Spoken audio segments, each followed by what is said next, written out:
Hey, how are you today? I'm John, and welcome to Infinite Remote Control. Today I'm going to be doing a comparison video over the Vaterra Kalahari, the 1/16 scale Traxxas series, and the Losi Mini 8. Excuse the zip tie, I've just been working on that car. So these are all relatively similar cars. This car and this car share multiple parts and are pretty much mirror images of each other. And this car is Traxxas's miniature series cars.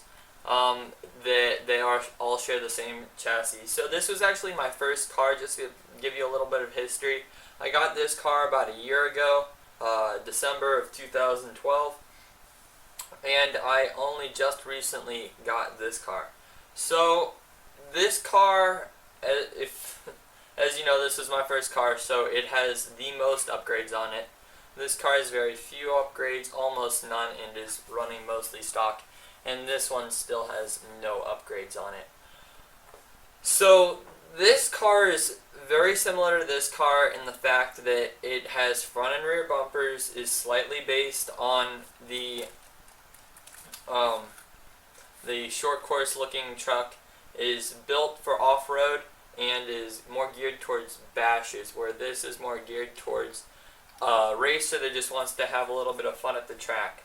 So I'm not really too sure how I'm going to do this comparison video just yet. First we'll look at wheelbase. The wheelbase is almost identical between these two cars, and I think that they probably did that for a reason. This is a little bit shorter, but that's just more about the buggy versus the short course truck. If we look at the width of the car, here, the Vaterra is actually just a little bit wider, but that would only be because of the wheels. The wheels and tires are a bit thicker than these narrow short course tires, so that's why it's a bit wider. But in terms of arm length, they are the same. And then for the Mini 8, it is quite a bit wider, and I know for a fact, because I've already measured it, that the Mini 8 arms are wider than the Vaterra. So for chassis material, Traxxas has gone with plastic, the Mini 8 from Losi has gone with aluminum, and the Vaterra has gone with plastic. Now, both the Losi and the Vaterra have very similar all-metal drive shafts, whereas this car initially came with plastic drive shafts. These have outboard shocks, where this one has inboard lay-down shocks.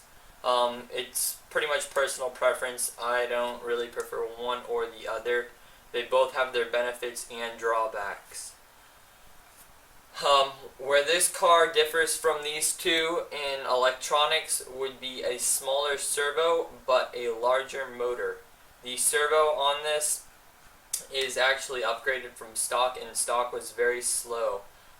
It was this, but this still is a micro size, I believe, whereas these are mini sized. Sorry I don't have an ESC in here, but I'm actually working on replacing them. This car comes waterproof, whereas this car doesn't, but this car does come waterproof. So that's just another difference. They all come with plastic hub carriers, they all come with bearings pre-installed, and this would be the VXL version of the 1/16 scale Traxxas series. This has the front foam bumper, but it would typically have a short course style bumper on it for the slash, which is what I'm comparing. I just found that this would absorb impact just a little bit better and help protect the front. The tire sizes on these cars from Traxxas will obviously vary, whereas these are quite similar in terms of height. The tires on this car are just a little bit higher than the Traxxas and the Vaterras, but the Traxxas and the Vaterras both have identical height tires. In terms of durability, these two cars are very similar. I'm going to have to say that this car is a little bit less durable, and this car is actually quite durable. I haven't really tested this one out too much, but for the amount of abuse that this car has been able to take the last couple of weeks, I'd have to say that it definitely passes my test in terms of durability.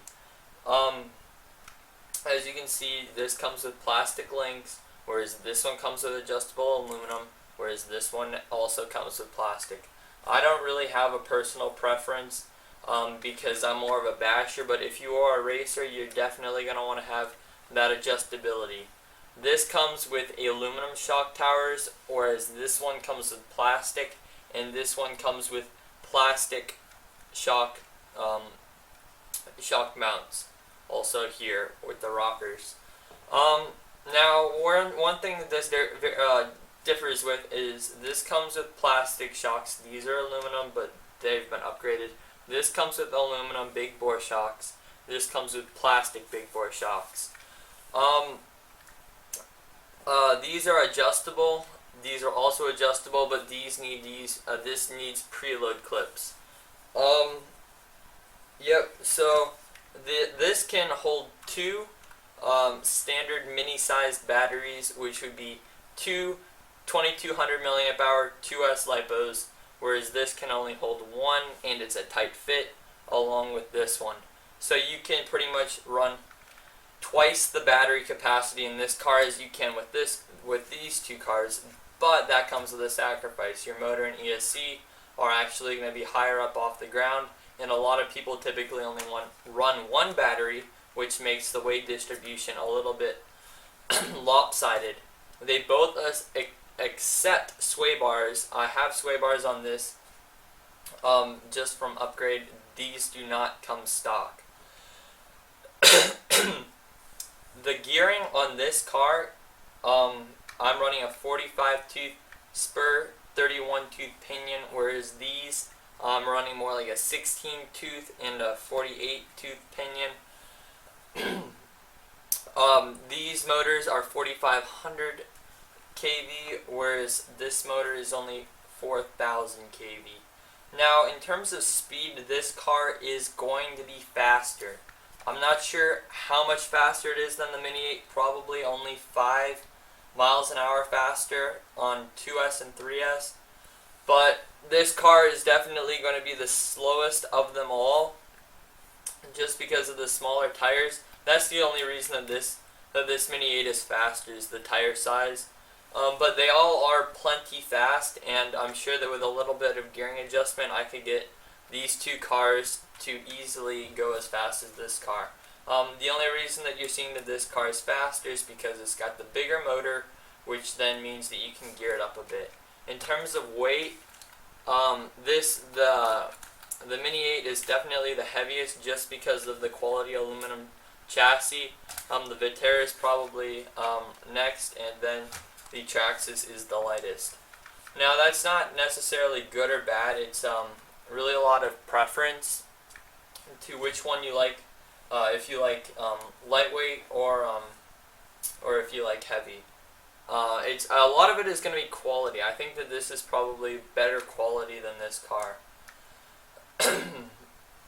This comes with dual A-arms on top and bottom with pillow ball style hub carriers, whereas these two come with only lower A-arms, and it uses your camber links to hold for the top. I actually prefer that style just because you don't need to worry about a second A-arm breaking, and it typically tends to be just a little bit more durable. The downside is that you not only need a hub carrier, but you also need a caster block to hold the entire steering assembly together, whereas you only need a pillow ball hub carrier to hold this entire thing together.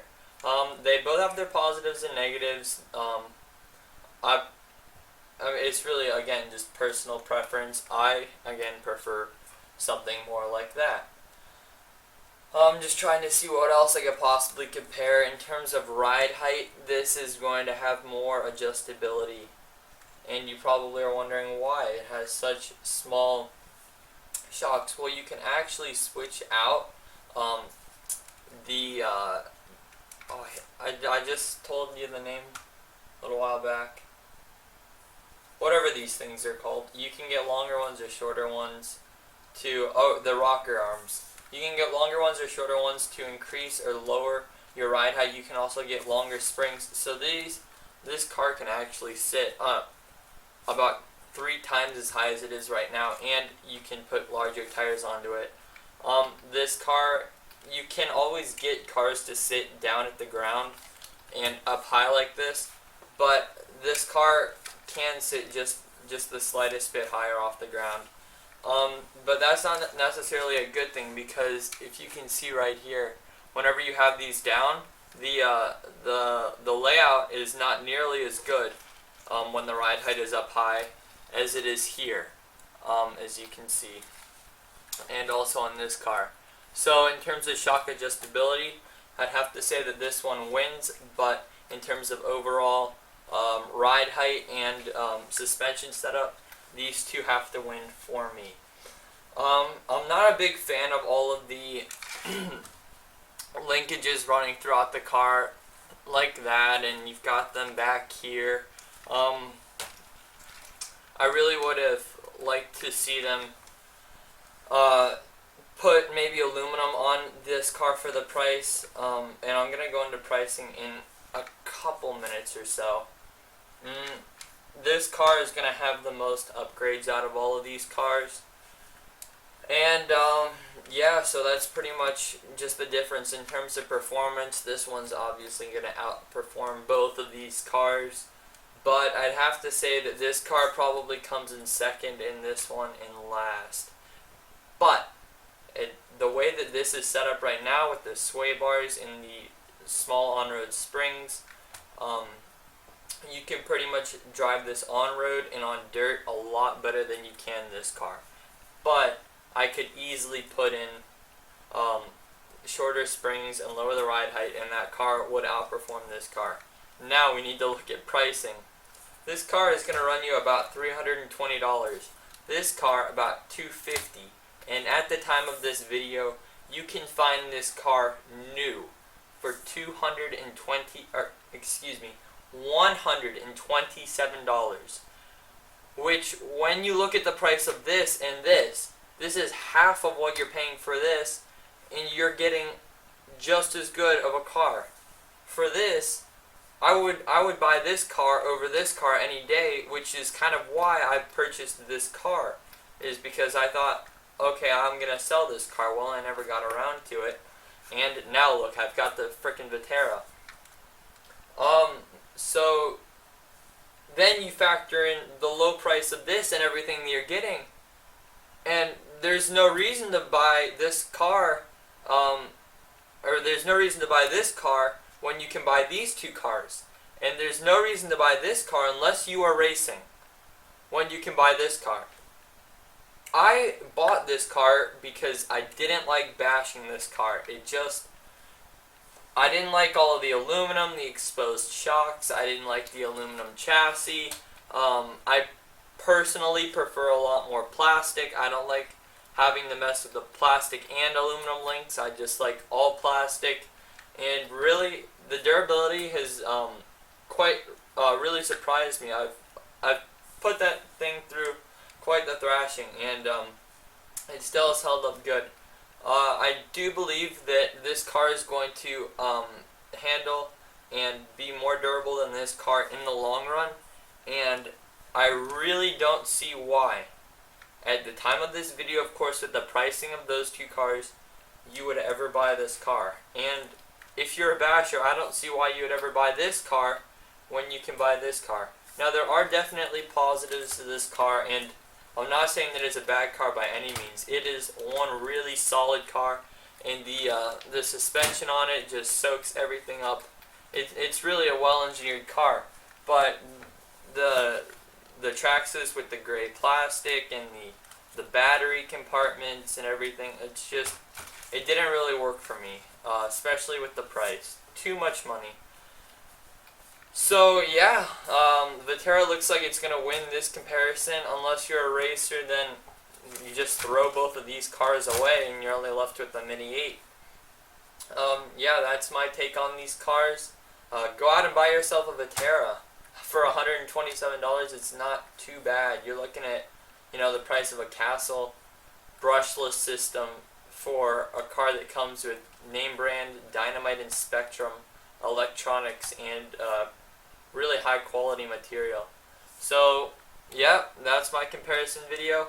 Hope it helped you choose which car you probably should buy, and talk to you guys later.